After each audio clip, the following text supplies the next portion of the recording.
Where does the switch come from? The overdrive. It is the thing that allows you to go the extra distance, to dig a little deeper, to push a little harder.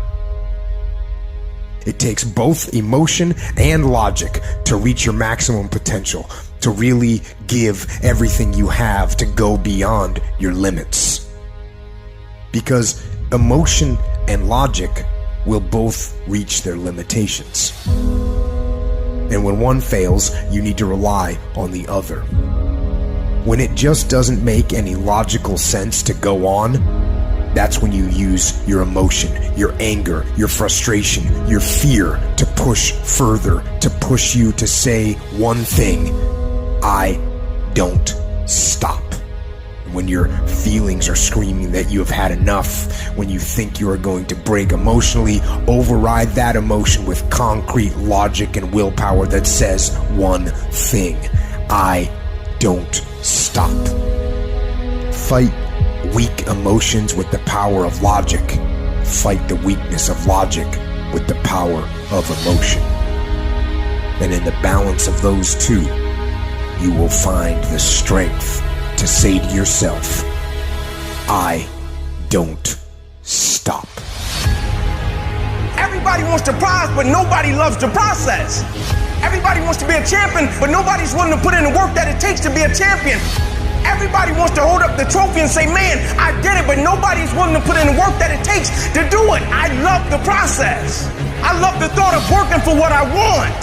And I firmly believe you're never supposed to wish for it more than you're willing to work for it. Your expectations never supposed to exceed your effort. But a lot of people, they wish, and they're not willing to work. And the great thing about life has a funny way of testing all of us and seeing how bad we really want what it is that we say we want.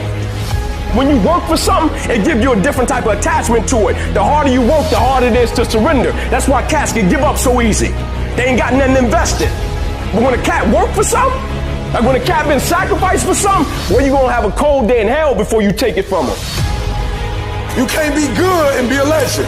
You can't be great, really, and be a legend. You gotta be phenomenal. I want you to push for legend. It is the process of the grind that shapes you and forms you. It's not the game. You think you become a champion on the field? You don't. You become a champion when ain't nobody watching you. You're doing your own drills and your own way. You're doing what coach tell you to do, and you're doing your own stuff. You become a champion in the dark when ain't nobody looking. You don't become no champion when you put no doggone helmet on. You become a champion the way you eat. You become a champion the way you think. You become a champion in your grind. When nobody knows what you're doing. When you put in those extra reps. When you watching those videos and you getting inspired. When you change your music and you just get on stage and you shine. It's the process that makes you sweet.